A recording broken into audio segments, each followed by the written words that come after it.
The Autism Research Institute relies on the generosity of donors like you to make this webcast possible. If you enjoy this presentation, please consider making a donation. Thank you.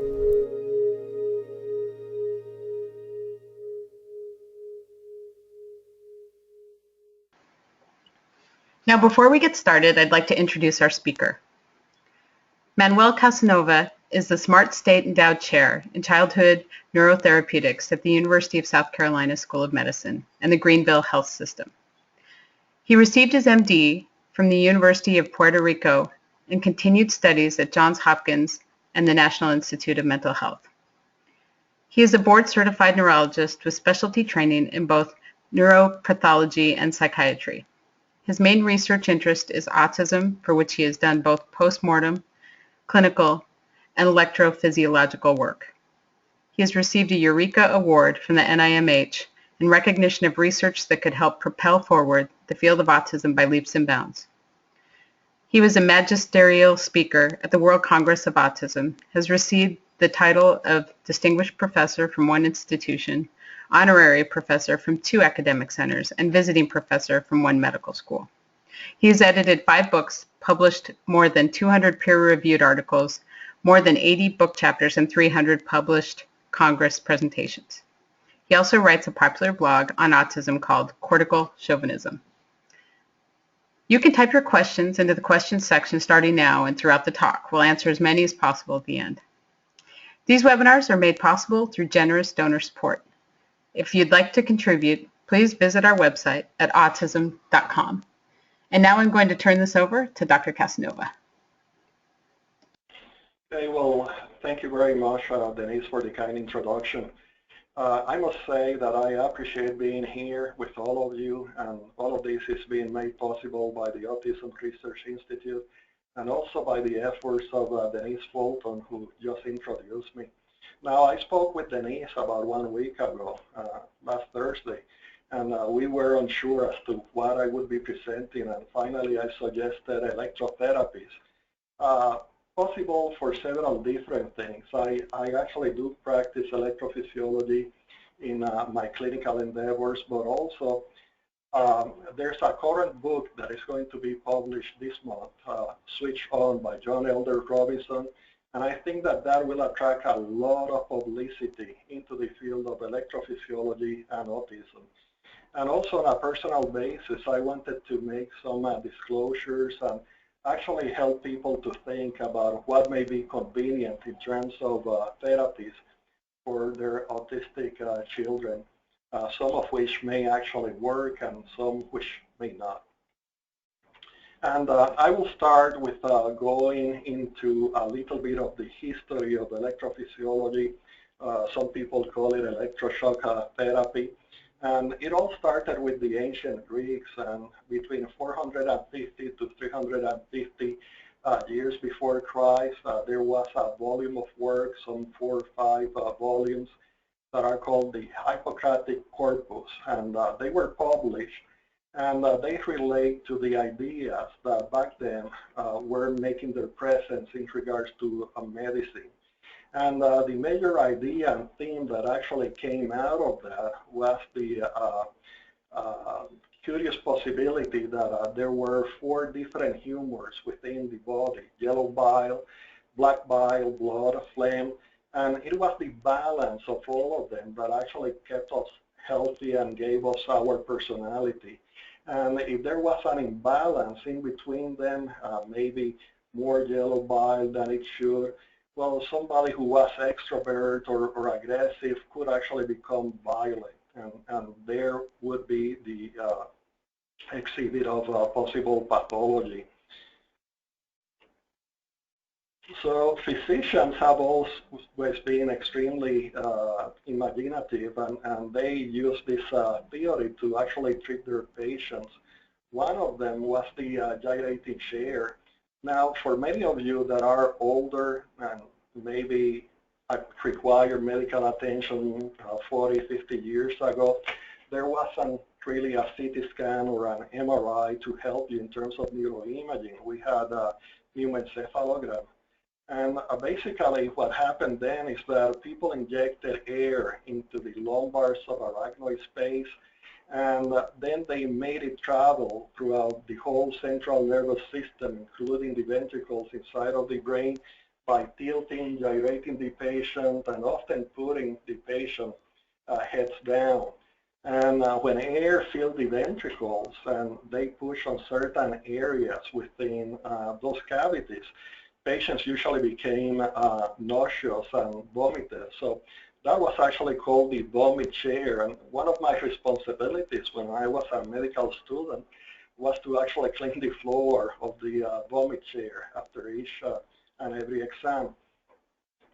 But back in the late 1700s, a gyrating chair similar to the vomit chair was introduced in Germany and then was picked up by the father of American psychiatry, Benjamin Rush, and introduced to the United States. And the way that it actually worked was that you had a patient, probably psychotic, exhibited some maladaptive behaviors, and he was brought and strapped to this gyrating chair, and then the physician or an assistant would actually make it gyrate. And then they would stop and ask the patient whether they would stop their maladaptive behaviors. And if they said no, they would keep on gyrating until they actually said yes. And if they said yes, they would be unstrapped and allowed to go to rest and so forth. If later on the patient didn't remember his promise and started acting up again, he would be brought back again to the gyrating chair over and over again. And it's sort of peculiar. A couple of weeks ago, I was talking about this, and in my conversation with a very prominent pediatrician, he said whether this was the antecedent of applied behavioral analysis with aversive therapy. And I thought that that was an insightful, even though it was told as a joke, it was a very insightful observation. Also used during the years was leashes, and they are still being used today in plastic surgery and in trauma surgery. People that actually have lost a limb and it's being reattached, you can actually reattach the major blood vessels, but not the smaller ones. And that creates edema in the attached limb. And if that's not taken care of, it may actually cause the rejection of that particular limb. So people, physicians actually use leashes. They have an analgesic compound that is injected, and unless you actually look at them, you wouldn't even know that they are there. And they do a good job in terms of sucking blood and fluid plasma out of the attached limb.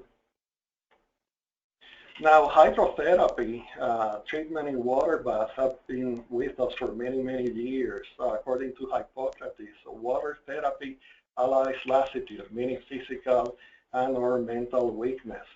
And warm water therapy has been well known in terms of mineral springs, but cold water therapy is a more recent occurrence. And it may be apocryphal, but the way that I actually understand about cold water therapy and the history of psychiatry is that only one patient, psychotic, that was very well known, was crossing over a bridge somewhere in England, maybe London, and he actually fell into the icy waters.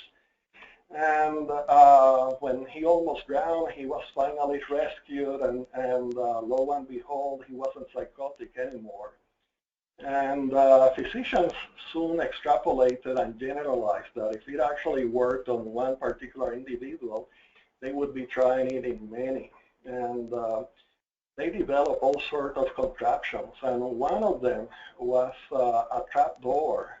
And they would invite a psychotic patient into their office, and they had like a trap door, and when he walked over them, he or she would actually fall into a big tub of icy water, and he or she would struggle to get out, and when taken out, presumably they would be better.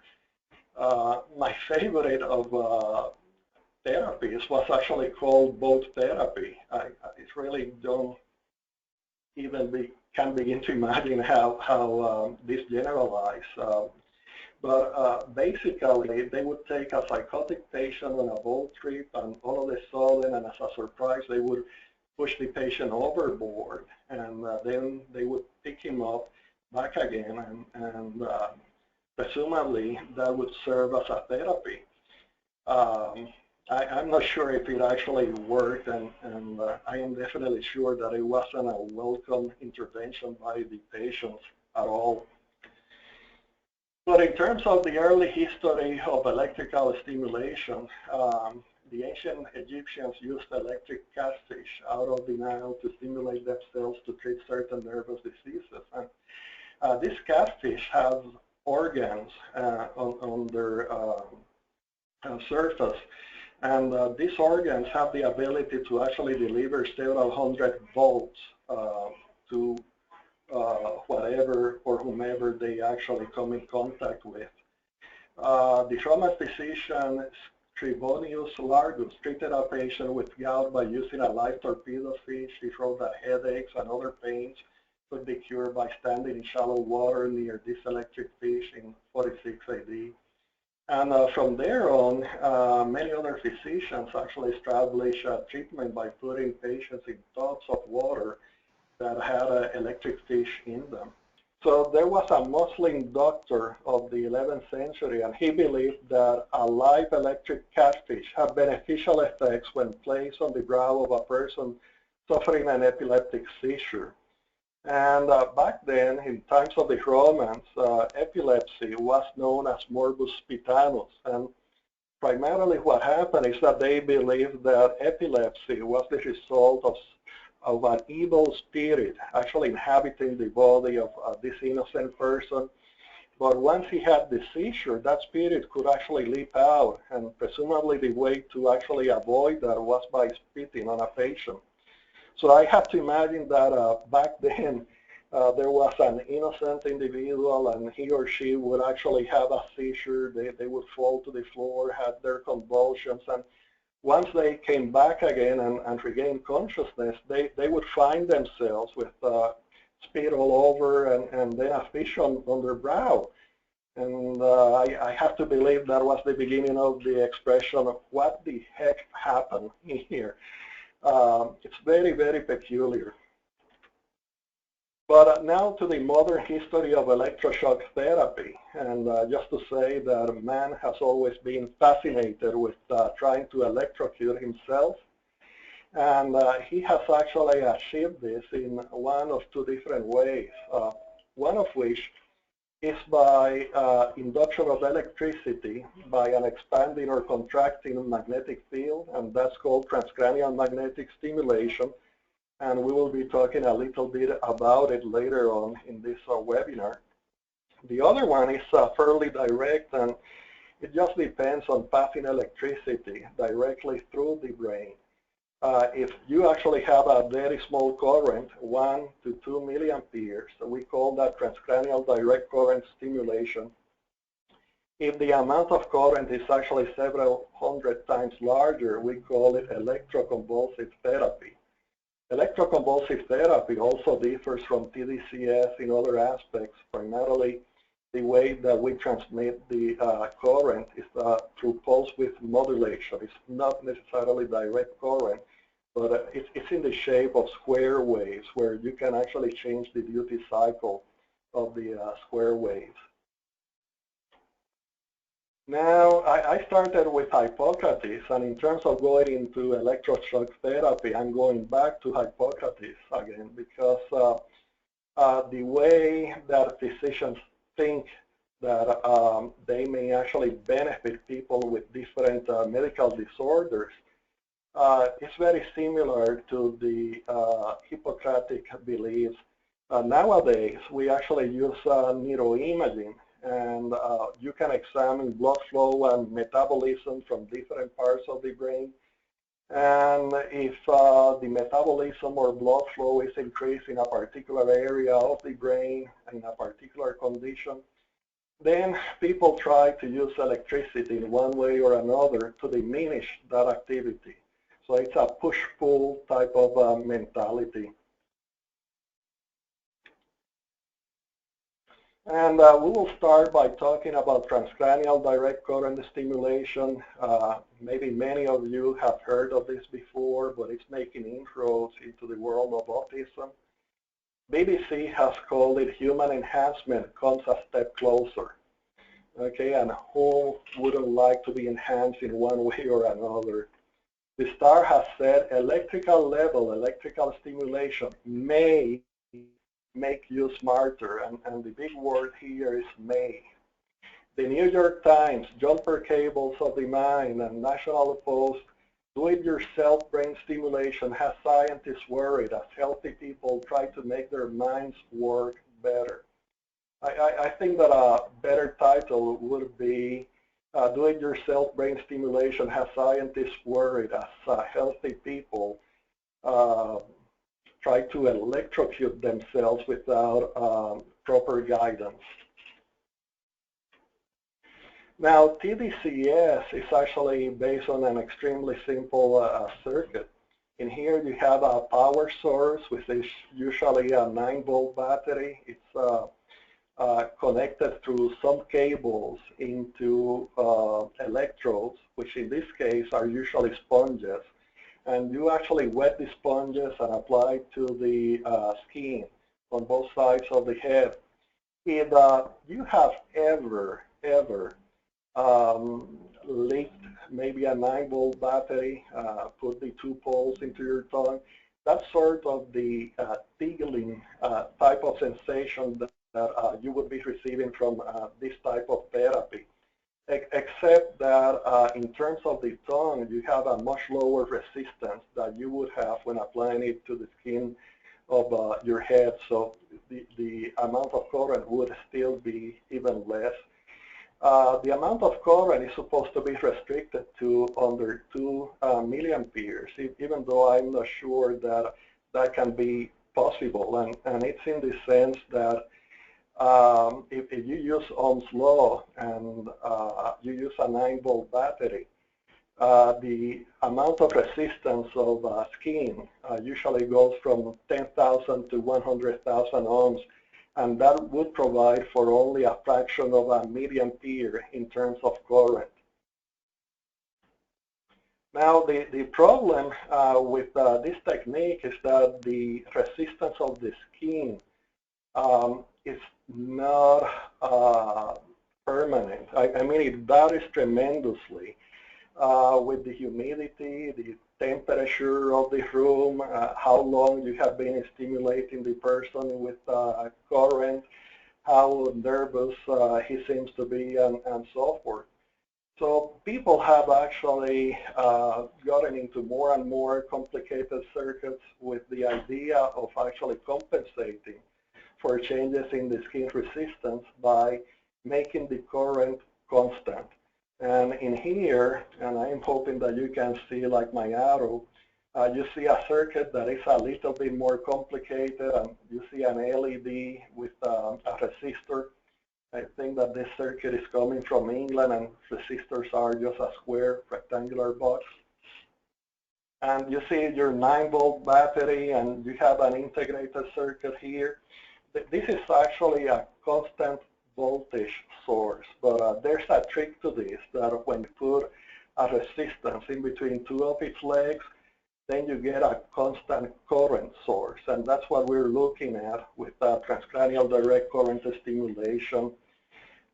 Actually, this part here that may seem to be like the most complicated thing within this circuit, the LM317, I actually got 10 of them from a company in China, and I paid $1 for 10 of them with a postage being delivered to my address within the United States.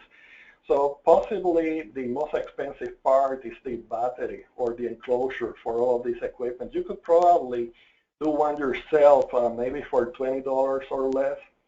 But basically, if you buy a commercial unit like the ones that we employed in clinical practice, it will be $9,000. Again, I could make one of these for $20 or less. And physicians may actually charge you anywhere from $50 to maybe $200 per session. And that's much more than what I would be willing to pay, really.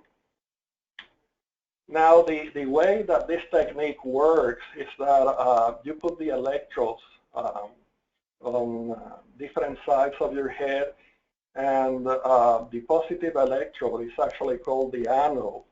And according to conventional current flows from positive to negative. We know that that's really not the case, and true current flows from cathode to anode. But following conventional current flow, you can see how you put the anode, and current is supposed to go from this electrode to the other electrode, which is the cathode. Now, this is extremely simplistic, and it doesn't account for the fact that the human brain provides multiple avenues to crisscrossing conductors, meaning axons, nor the marked convolutions of its surface. And in here, you can see the white matter connectome, the wiring of the brain right underneath the cerebral cortex. According to this model, current is supposed to crisscross directly from one side to the other of the brain without taking into account all of the different wires that may come in its path. Actually, a lot of the modeling that has been done with tDCS is based on the SAMS head model, which is like a plastic enclosure, which is filled with a gel to imitate the consistency of the brain. And that particular model is practically worthless. And there have been many claims attributed to tDCS, and most of them are actually based on how you put an electrode within or over a particular area of the brain called the dorsolateral prefrontal cortex, and you will gain improvements in perception, reasoning, reading, numerical skills, addictive behaviors like smoking, decision-making, depression, creativity, memory, schizophrenia, primarily positive symptoms, and the list goes on and on and on. It has been even of use in rehabilitation of traumatic brain injury, tinnitus, craving, like in obesity, and so forth. And as of late, it has made inroads into autism. And again, there have been maybe about over 10, maybe now 15 or 20 reports, I'm not sure, that claim improvements in syntax acquisition and in different subscales of behavioral screening techniques for hyperactivity and non-compliance, so forth. Now, most of these studies are really underpowered because they have used a very small population of patients, and you never know if the size effect of the report is of any significance whatsoever. But what I take exception with is the fact that, like in many other tDCS trials, the studies are really not hypothesis-driven. They usually start their studies by saying, we believe that tDCS should be of use in autism, and then they continue. But they do not propose a mechanism of action. So even if you have positive results, you do not know why, and you wouldn't even be able to pursue them in any other different ways. The experiments veer from real-life situations. You have patients really on a laboratory pressing maybe a button, and that's supposed to cure like addictive behaviors, or they really lack in terms of treatment arms. Would the benefits accrued from tDCS compare in any way to, for example, reading a book or playing chess or socializing with other people? And they practically all lack an active control. And by that I mean that usually the only control in the studies, if they have some, may be a sham, one where they do not actually put electricity through the electrodes. But in reality, what you should do is that you should put electricity through the electrodes, but vary the area that you are stimulating. So if you want to say that there is some positive benefits in regards to language in autism by stimulating the dorsolateral prefrontal cortex, well, then compare that to stimulation of the frontopolar cortex and see both of those areas have similar results. And almost all of the studies really lack control for the pain that is caused by the current. Even though it's minor, it's a tingling sensation, it can be bothersome.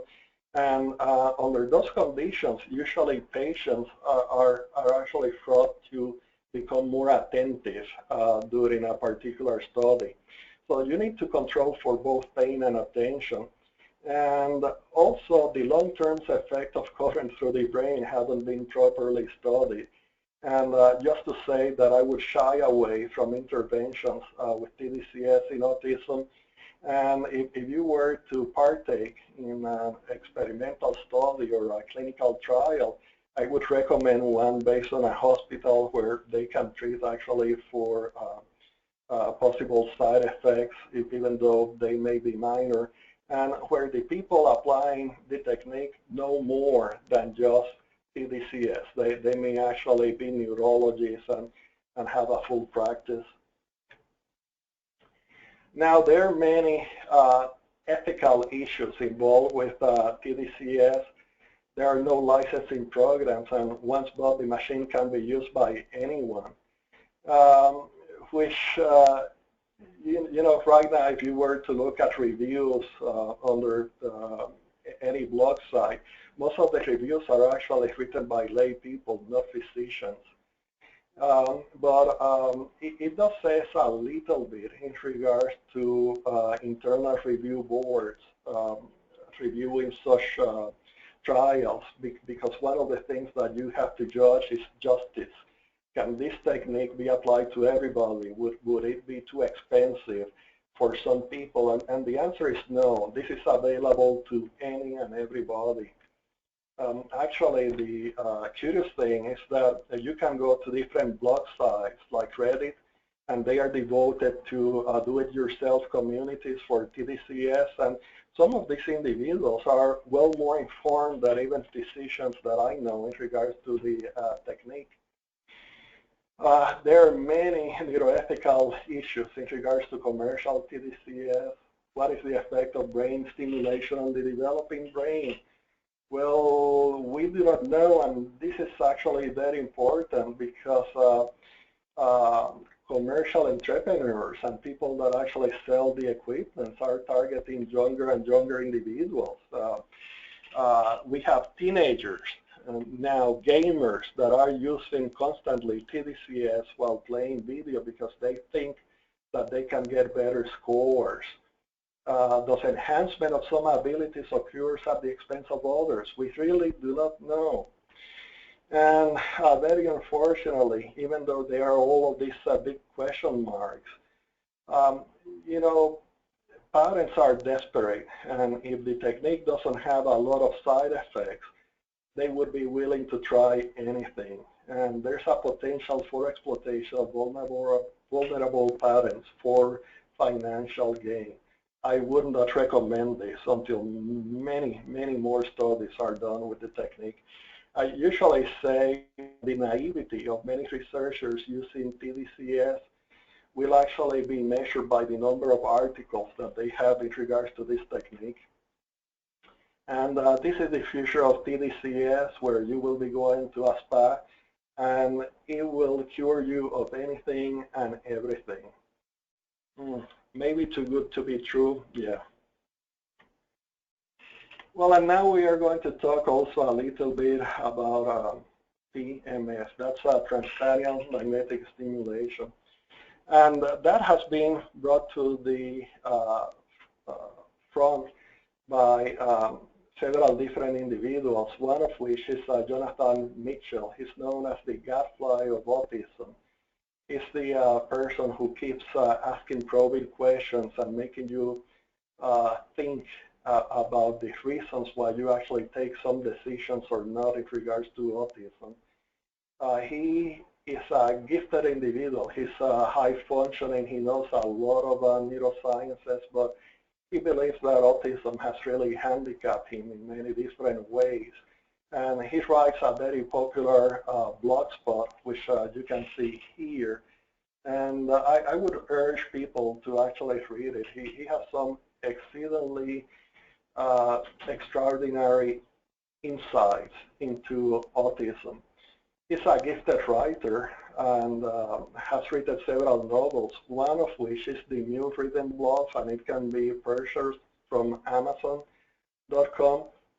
And this is not autobiographical, but Jonathan knows a lot about TMS, and he knows the major players.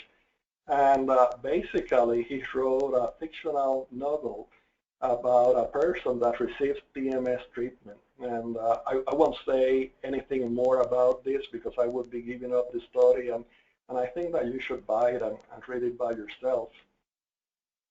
There's another very famous author, John Elder Robinson.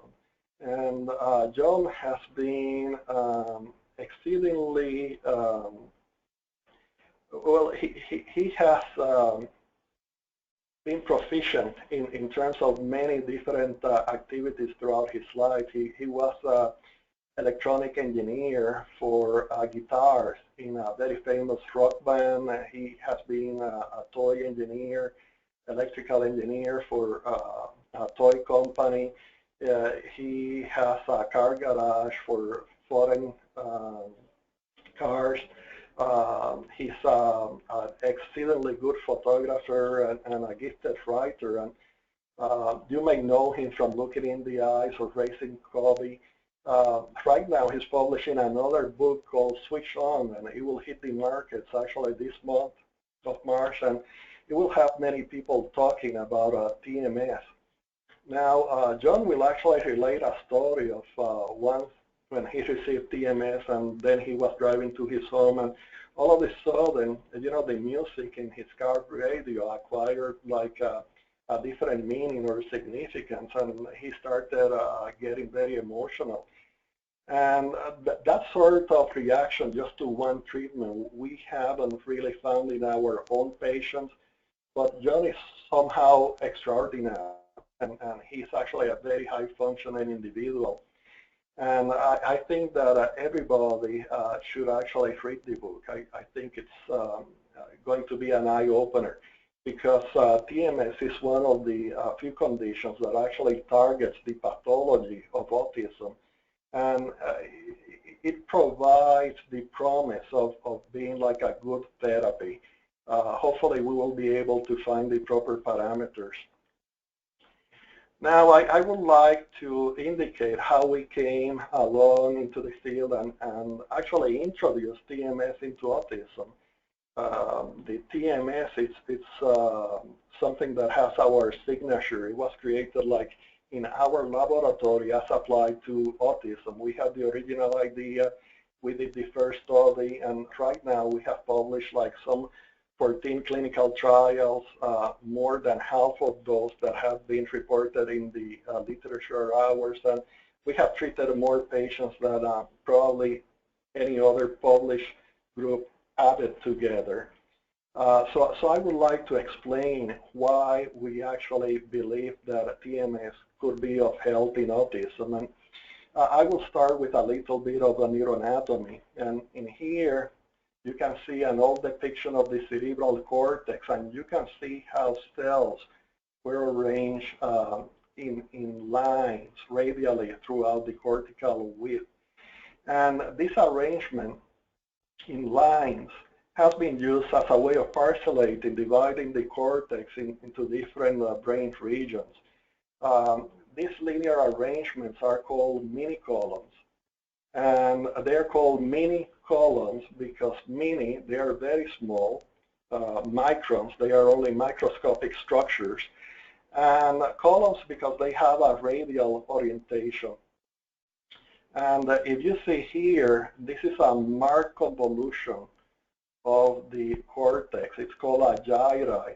And we divided the cortex into squares or pixels, and we applied a mathematical technique that allowed us to pinpoint what was the general orientation of cells within that particular square. And in here, it's actually given by arrows. And you can see how those arrows follow in a particular direction, a linear direction throughout the cortex. Regardless of the amount of contortion or convolution, there's an insistence by the cortex to actually maintain this orientation. And that's because these minicolumns are a primary architectural motif of the cerebral cortex. If you lack in them, then you would hamper the why for the cerebral cortex and the brain, which is the processing of information. And the problem with a lot of the neuropathology of autism and other mental disorders is that they were very neuronocentric. They had a Ptolemaic view of the neuron. You know, Ptolemy was a famous astronomist, and he thought that the Earth was the center of the universe. And many neuropathologists have actually placed the neuron at the center of their universe, and they usually call something pathological when those neurons are actually decreased in terms of cell size, or they stay differently, or they have disappeared. And basically, pathology may escape that level of resolution, and they may be in higher units of circuitry, like the Minicolumn. And what we did in terms of neuropathology and postmortem examination was that instead of concerning ourselves with neuronal pathology, we decided to study Minicolumns. And in here, you have one example. And this would be a control brain for a particular brain region. And you can see 1, 2, and 3 Minicolumns. And this would be the autistic brain of a similar gender and similar age individual. And you see that even though you have 3 Minicolumns, they are much closer together.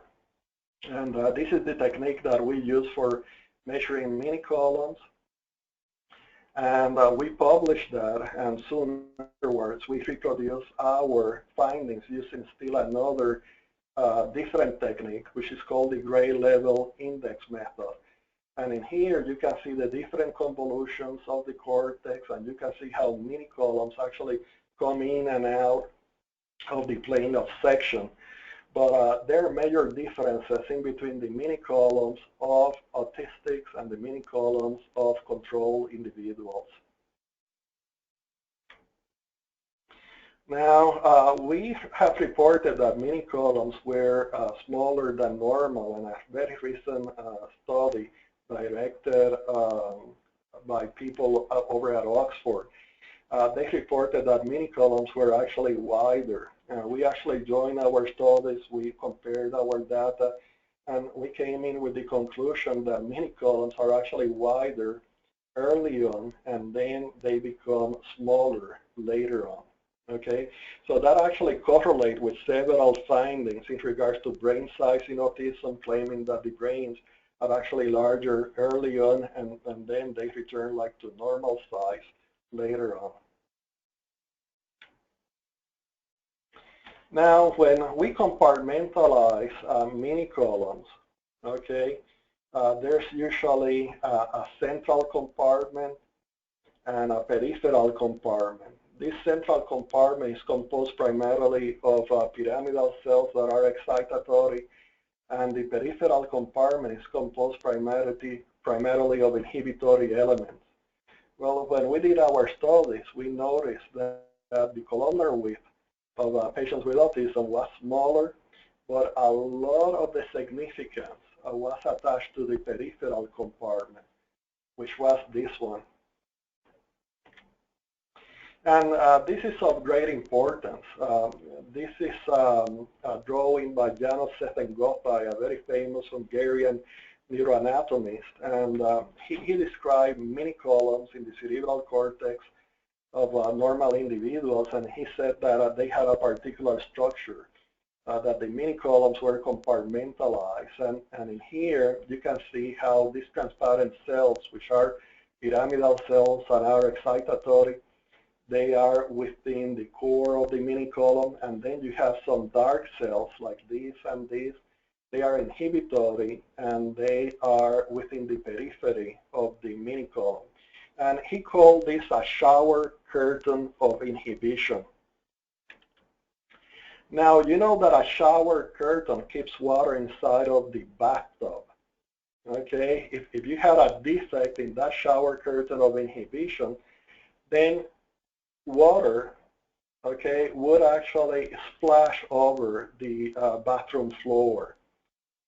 If we have a defect in the shower curtain of inhibition of minicolumns within our cerebral cortex, information that is processed within the core compartment are no longer kept there, but are able to suffuse into adjacent minicolumns and have an overall amplifying effect, a cascading effect of amplification, which could promote sensory and abnormalities and even seizures. And just a better way of understanding this is that neurons actually respond to different stimuli that are presented to the same. Some of them, for example, may respond to a square wave. And the way that a neuron responds to this stimulation is by increasing the firing frequency. Otherwise, it doesn't change the amplitude of the volley that is being fired. The other thing to keep in mind is that neurons will fire occasionally even if they do not see the stimuli.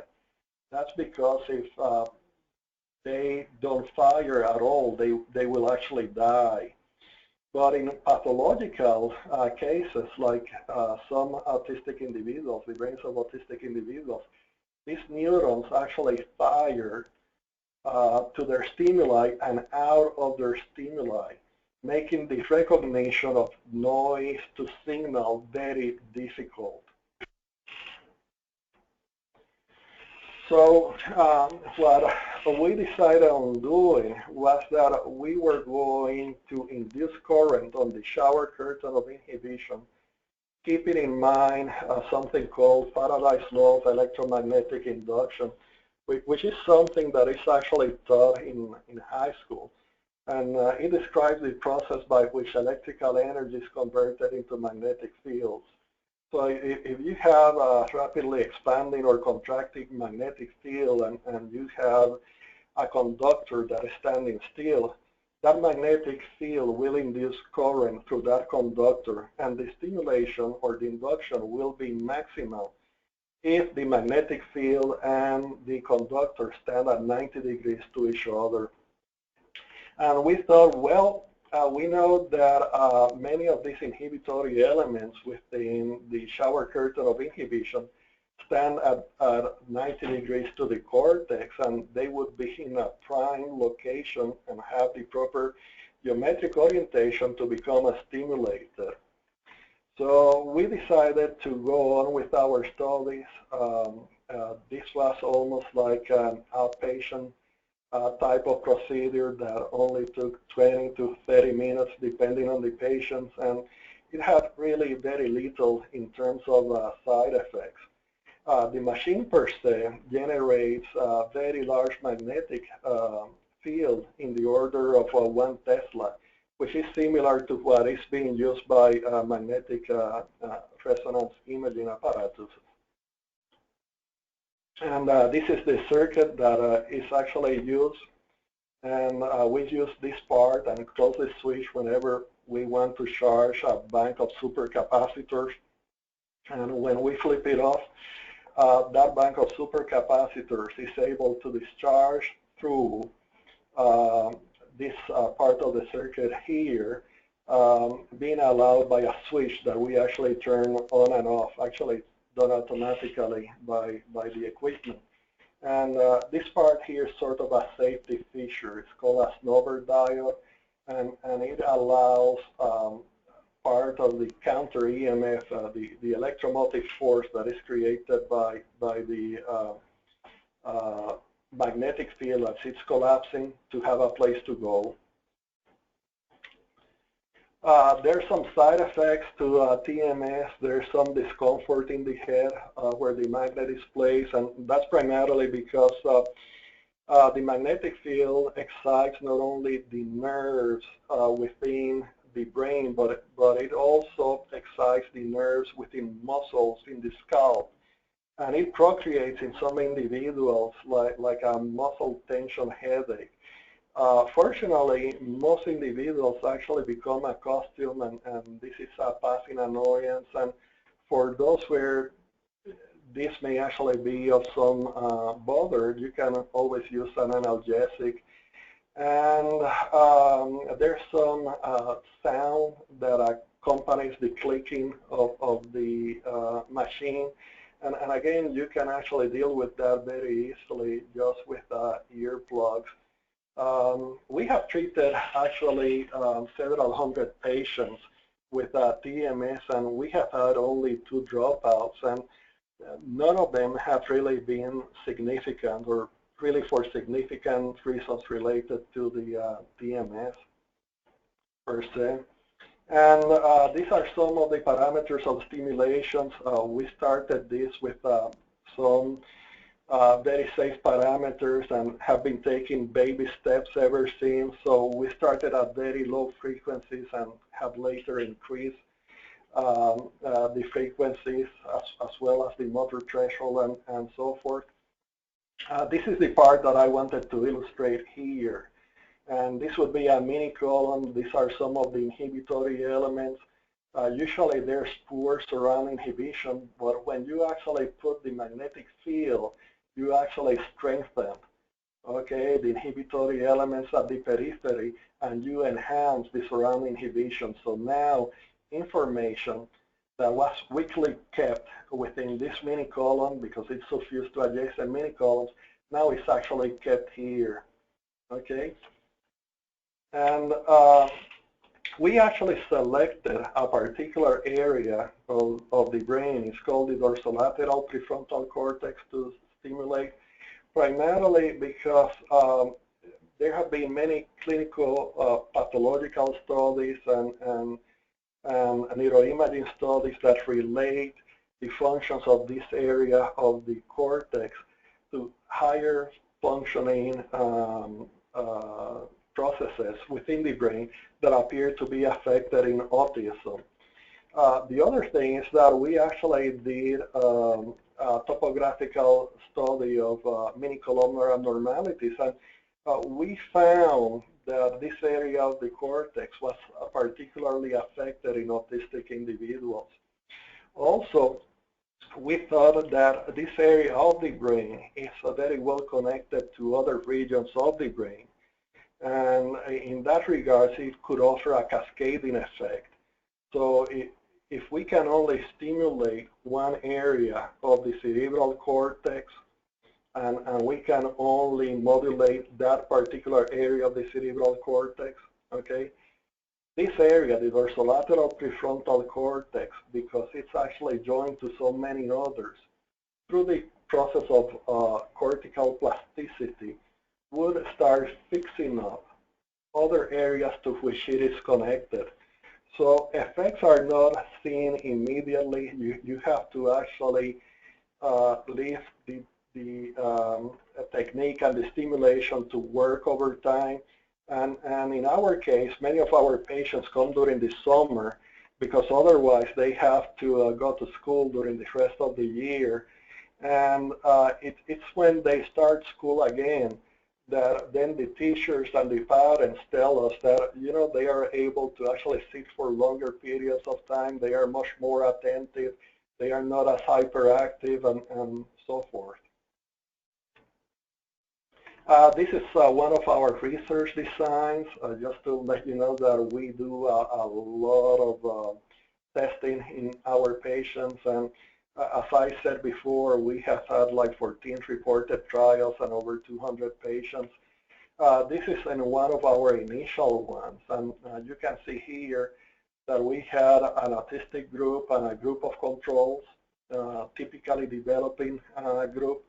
And even within the autism group, we actually randomized them into one that would be receiving active treatment and another one that was going to be left in a waiting list.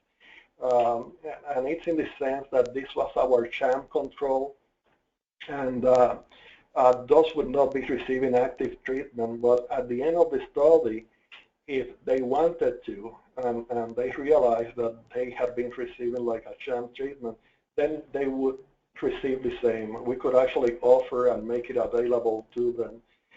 And we have found marked benefits in terms of different behavioral scales. Now, one of the things that we introduced into the studies of TMS is that we thought that many behavioral scales were extremely subjective, and we really didn't believe that they offer like proper guidance in regards to how well the patients were actually doing.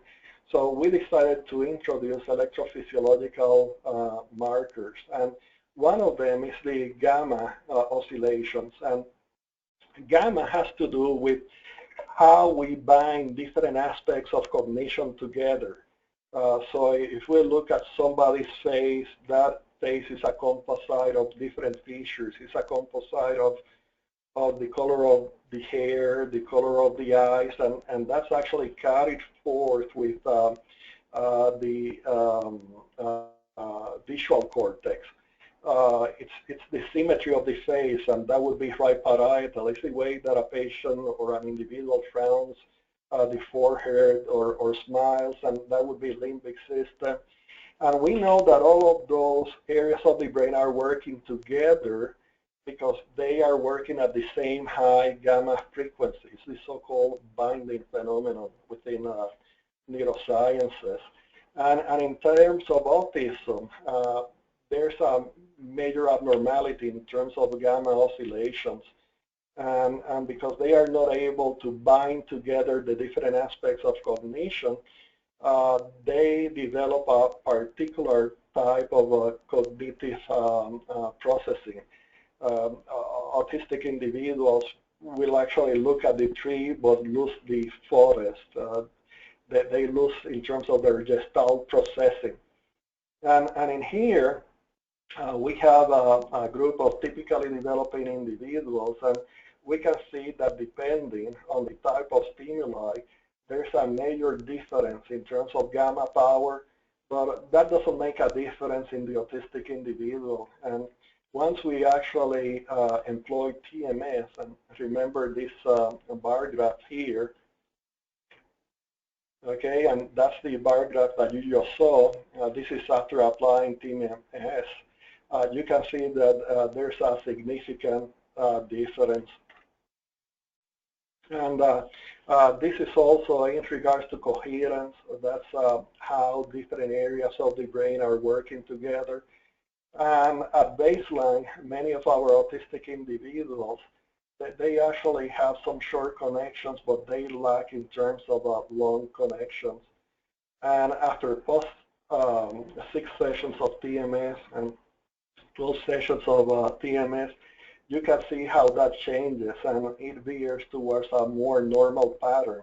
One also now emphasizing a lot of the longer connections. And this is what we're doing as of present. We have pursued our studies with TMS, and now we're combining it with neurofeedback. Our results show that TMS actually enhances gamma oscillations. And we have different techniques for neurofeedback that actually enhance the power of those gamma oscillations. So we thought that there may be some synergies, and now the effects that we actually saw like in 3 months, we are able to see them like in a month and a half or maybe 2. So this is the next in terms of our baby step projects. And this is all that I have to say for today. I think that was my hour. I have written a lot in terms of my blog, both in Spanish and English, in regards to both tDCS and rTMS, transcranial magnetic stimulation. So if anybody is interested, please go and see them. And if you have any questions, you can post them in the comments, and I will always answer them. So thank you very much. Okay, Dr. Casanova, thanks for the presentation. For people who are still on the line, the presentation is online, the handouts. We provided the link in the chat, and we'll also send you that link after the webinar in a follow-up email. We are recording the presentation, so if you need to go back and review any of it later, we'll have it online. Now we're going to take some questions. We have time for probably 5 or 6 questions. I've got a bunch here, or if you have a question you haven't typed up yet, you can type it into the question section. Dr. Casanova, one of the primary questions that I've seen is, where can we receive this treatment? How would we go about this? Is this the same as magnetic treatments that we see advertised commercially? Yes, I am really unsure why some individuals commercialize the treatment and change the name of the same, but it's basically transcranial magnetic stimulation. I would tell you that it's far too soon to actually advocate for its use in terms of treatment.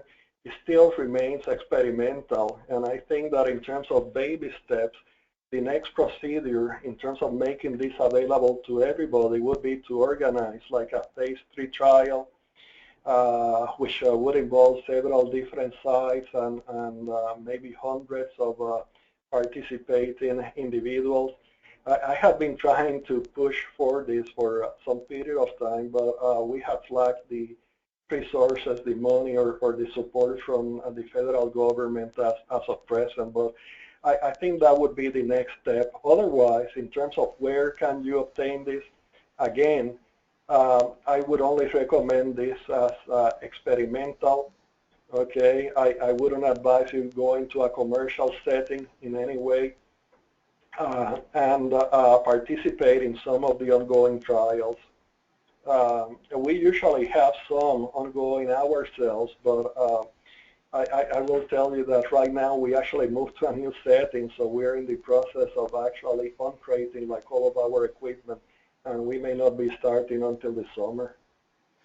Okay, so if people wanted to find some treatment trials, are there resources they might go look at online? Is there a place where they might find something like that?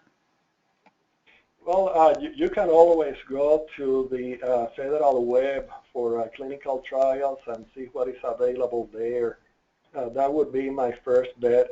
Otherwise, Marco Jacoboni in California may be conducting some trials. Lindsay Overman in Brown University may be conducting trials. We are usually conducting trials. So there are several different sites across the country, yes. Okay, great. Okay, so other questions that people have had. One of the big questions was about, is this more effective for individuals who are maybe higher functioning or lower functioning, or do there seem to be specific symptoms or pathologies that are more impacted by this treatment based on your observations? That's a very interesting question, and I would say that most of the trials until present are based on higher functioning individuals. And let's take our case. We have a lot of intensive screenings that we do before, during, and after the test. And that actually demands the cooperation of the patients. In terms of who can participate in these studies in order to give us outcome measurements, we actually needed the participation of higher functioning individuals. And even then, we have limited our studies to like 8 years of age and over. which is peculiar because most of our results that have been positive actually do suggest that the younger the patient and the faster the intervention, the sooner that you are able to get them to them, the better the prognosis. But because of our outcome measurements, we can only use like 8 years of age and older. I can tell you that we have tried in several, in many cases in lower functioning individuals, because sometimes they actually come to the laboratory, they want to participate, and in a certain sense, it's heartbreaking just to say no. But it hasn't worked in lower functioning individuals. It just hasn't. And I can tell you that my own grandson is lower functioning, and I haven't brought him to trials in any way. I really don't think from my heart that it would work on him and in many other lower functioning individuals. My grandson and many other lower functioning individuals have brain structural abnormalities, and you can try to fix functional deficits with TMS, but you can never change the cortical malformation, the heterotopias, the migrational abnormalities that they have. So it's primarily a benefit for higher functioning individuals. Okay, great. This next question is about the improvements that you described in gamma.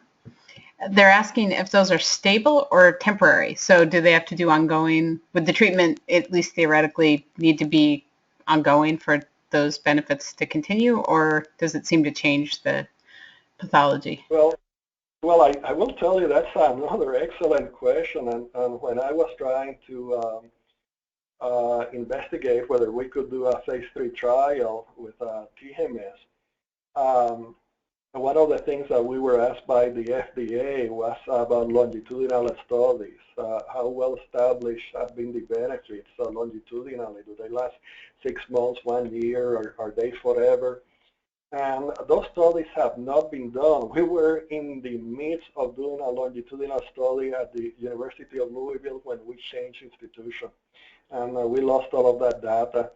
So we may actually start from scratch over here. I can tell you that we have to rely on the plasticity of the brain to correct itself. And I do believe that this will be a little bit like in depression, where the technique is also used, but with other parameters. In there, they use higher frequencies for stimulation and excitation of the cerebral cortex. And what happens there is that you treat the patient, and maybe the results last for like 6 months, okay? And then they need to come back for a booster shot, okay? And then the benefits last for 2 years, and they come back, and maybe that will be the last time that they may come back. For many individuals, they would need to come back.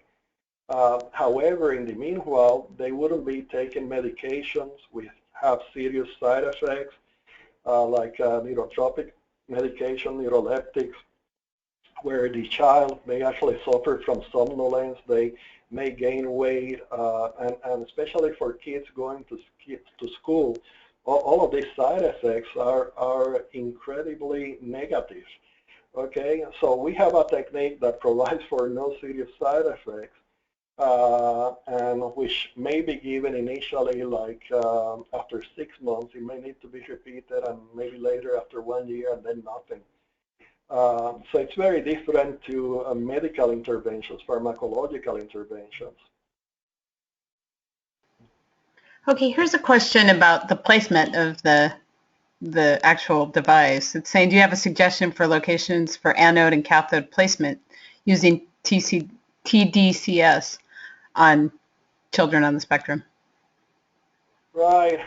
It's sort of interesting because I usually bash the use of tDCS, and at the end of a presentation, people will ask me about what is the best equipment or brand that they can buy and so forth. And the point of my lecture is that we know very little about the technique to actually say whether it actually works or not.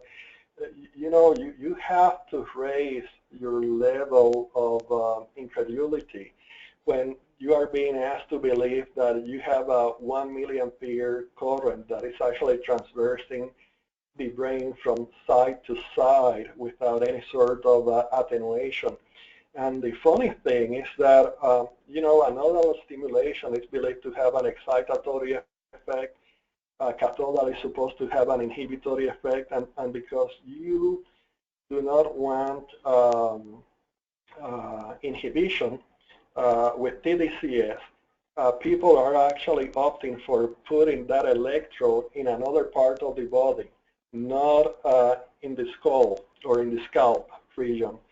Okay, the naivety of these researchers are such that they are asking us to break one of the most prominent rules in terms of electricity, which is electricity travels through the path of least resistance. Okay, when you actually put the other electrode outside of the scalp and put it like over your shoulder, they are asking us to believe that the anodal current will travel still through the brain to the other side of the skull and then go to the shoulder region. It doesn't work that way. I would probably say, you know, with tDCS, there's very little information. I really don't buy Mark Tomertal, who's a true electrophysiologist. He published a very nice study in regards to the technique maybe like 1 year ago. And he said that the null hypothesis, meaning whether the technique actually even works, has not been proven or disproven. Okay, so I do not recommend tDCS as of present. Okay, great. One last question. So it's a long question, so I'm going to shorten it a little bit, but they're asking me, well, they're asking you about how some children have metabolic lab abnormalities that normalize later in childhood, for example, carnitine. They're saying there's so many reasons for trends in metabolic lab work, but is it imaginable that there's a relationship? For example, could carnitine deficiencies in earlier childhood affect brain development? I would say yes, and that's actually a safe bet, because anything in early development that has to do like with structures within the brain, membranes, and so forth, can definitely affect the brain during development. So yes, disorder metabolites may be a cause for a disorder in brain development, yes.